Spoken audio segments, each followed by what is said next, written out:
நாம் தமிழர் கட்சி தலைமை ஒருங்கிணைப்பாளர் சீமான் கன்னியாகுமரி மாவட்டம் கிள்ளியூர் தொகுதியில் பரப்புரை மேற்கொண்டு வருகிறார். பார்க்கலாம். அதை நீங்க கேரளாவில் மனுவில் பாருங்க.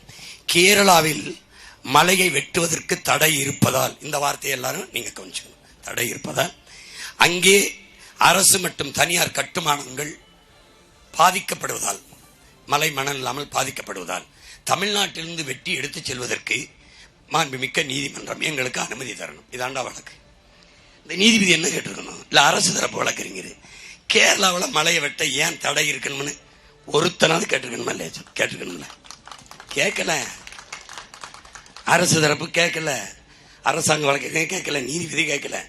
750 லாரிகளில் ஒரு நாளைக்கு பெர் டே வெட்டி கொண்டு போகலாம்னு நீதிமன்றம், மாண்புமிக்க நீதிமன்றம் நம் தாயின் மாறையருக்கு அனுமதி கொடுக்குது. அவன் மலை அப்படியே இருக்கணுமா? ஏன் மலையை வெட்டி தரமட்டமாக்கி குவாரியாக்கி அழிக்கணுமா? மேற்கு தொடர்ச்சி மலையை துண்டிச்சிட்டான். உனக்கு அதை பத்தி கவலை இல்லை. நீ போய் ஆயர் சொல்வாரு, அதை கேட்டுக்கிட்டு காங்கிரஸுக்கு போடு.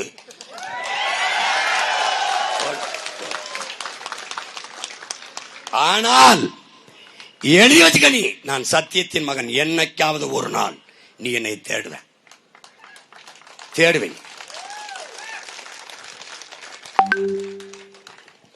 இறைப்பணி என்பது, ஆன்மீகம் என்பது, வழிபாடு என்பது ஒரு நிலத்தில் நல்ல அரசியலை உருவாக்குவது, நல்ல ஆட்சியை அமைய செய்வதை விட ஆகச் சிறந்த இறைப்பணி ஒண்ணுமில்லை.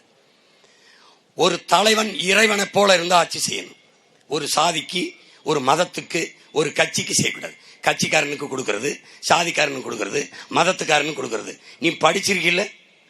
சாதி அரசியல் ஆகி அது அதிகாரத்துக்கு வருமானால் அங்கு சகோதரத்துவம், சமத்துவம் செத்து போகும். மதமே அரசியலாகி அது அதிகாரத்துக்கு வருமானால் அங்க மனிதநேயம் செத்து போகும். பணம் அரசியலாகும் என்றால் அங்கே மாண்புமிக்க ஜனநாயகம் செத்து போகும். கேடுகட்ட பணநாயகம் பிறந்துவிடும். பணமே அரசியலாகும் என்றால் மக்களுக்கான சேவை செத்து போய் முதலீடு செய்கிற வேட்பாளரின் லாப தேவை வந்துவிடும். பணமே அரசியலானால் அங்கே பண்பாடும் ஒழுக்கமும் செத்து போகும். இது வேணும்னா நீ என்னை விட்டுட்டு இவங்களுக்கு ஓட்டு போடு. இல்ல இதை மாத்தணும்னா தயவு செய்து எனக்கு போடு. அப்ப எப்படி ஆட்சி வேணும்? நான் இறைவன்டா. நான் இறைவனின் மகன். நான் என்ன செய்வேன்? எல்லா சாதியை கடந்து, மதத்தை கடந்து, மண்ணை எல்லாம், புல்லு பூண்டு பூச்சி நாய் நரி எல்லாம் எது கேட்டாலும் எல்லா உயிருக்கும் இறைவன் எல்லா வேண்டியதெல்லாம் கொடுப்பார். அப்படி ஆட்சி செய்யணும்டா தலைவன். அப்படி ஆட்சி செய்யணும். எப்படி? குடிதளி கோலோச்சு மாநில மன்னன் அடிதொழி நிற்கும் உலகு. ஒரு தாய் பெற்ற குழந்தைக்கு அப்படி குறிப்பறிந்து சேவை செய்தாலோ, நாட்டு குடிகளுக்கு அப்படி குறிப்பறிந்து ஒரு மன்னன் சேவை செய்தால் அவனை உலகம் போற்றி தொழுங்கிறான். எப்படி சொல்றான்? இப்ப இவர் என்ன கிறிஸ்தவரா, இவர் இஸ்லாமியரா, இவர் இந்துவா, பாகுபாடு இருக்கக்கூடாது. இவர் நாடாரா, இவர் கோனாரா, இவர் செட்டியாரா, இவர் பிள்ளை முதலியாரா, இவர் வண்ணாரா குயவரா, இவர் பிராமணரா, இவர் கவுண்டரா, வன்னிய பாகுபாடு இருக்கக்கூடாது. ஏன்? பிறப்பு ஒக்கும் எல்லா உயிருக்கும். விளங்குதா? உலகத்துல ஒரு பெரிய தத்துவம்ங்கிறான். எவன் உயர்ந்த மனிதனா? கீழே விழுந்து கிடக்கிறவனை தூக்கி விடுறதுக்கு எவன் குனிறானோ அவன் தான் உயர்ந்த மனிதனா. இந்த சிந்தனையாளன் வர்றதுக்கு முன்னாடி ஏன் பாட்டேன்? தாழ கிடப்பாரை தற்காத்து நிற்பதே தர்மம்ங்கிறான். ஏன் நீ இதெல்லாம் படிச்சியா படிக்கல என்னன்னு தெரியல. நான் பள்ளிக்கூடத்தெல்லாம் மூடிடலான்னு உனக்கு இன்னும் நிறைய டாஸ்மார்க்க திறந்து விட்டு குடிச்சிட்டு நிம்மதியா போடா. இன்னும் கொஞ்சம் திரையரங்க கட்டி விடுவோம். அங்கேயும் இங்கேயுமா விசில் அடிச்சு திர்றா, விசில் அடிச்சு திரி. என்ன பண்றது? இங்க பாரு, ஒரு ஆட்சி எப்படி இருக்கணும்னா, எல்லா உயிர்களுக்கும் இறைவனிடத்துல பேசுகிற உயிர், பேச தெரியாத உயிர். நீ மந்திரம் சொல்லி வழிபடுற மாடு என்ன செய்யும்? மான் என்ன செய்யும்? யானை என்ன செய்யும்? புலி என்ன செய்யும்? எல்லா உயிர்களுக்கும் வேண்டியதை இறைவன் அருள்வான், பகிர்ந்தளிப்பான், கொடுப்பான் என்று ஒரு இருக்குல்ல, நம்புறீல? அதுபோல முறை செய்து காப்பாற்றும் மன்னவன் மக்களுக்கு இறை என்று வைக்கப்படும்ங்கிறான் வள்ளுவ பெருமான. அப்படி ஒரு ஆட்சி செய்யணும்டா. இது இந்துக்கு தான். இது கிறிஸ்தவருக்கு, இது இஸ்லாமியருக்கு. சிறுபான்மை மக்களின் பாதுகாப்பு, கிறிஸ்தவர் இஸ்லாமியர்களின் பாதுகாப்பு. என்ன வீட்டுக்கு வீடு 2 போலீஸ் போடுவியாடா? டேய், என்ன வீட்டுக்கு வீடு 2 செக்யூரிட்டி போடுவிய?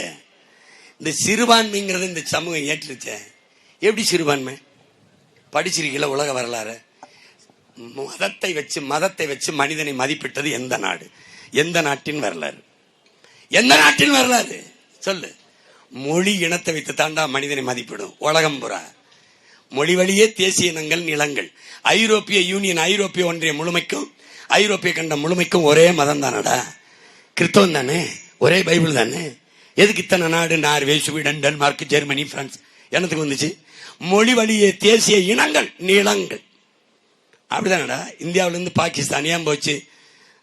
ஓர் இறை அல்லாஹ், ஓர் வழி நபிகள் மொழி, ஒரே மார்க்கம் போச்சு. அங்கே போய் பங்களாதேஷ் ஏன் பிரிஞ்சிச்சு?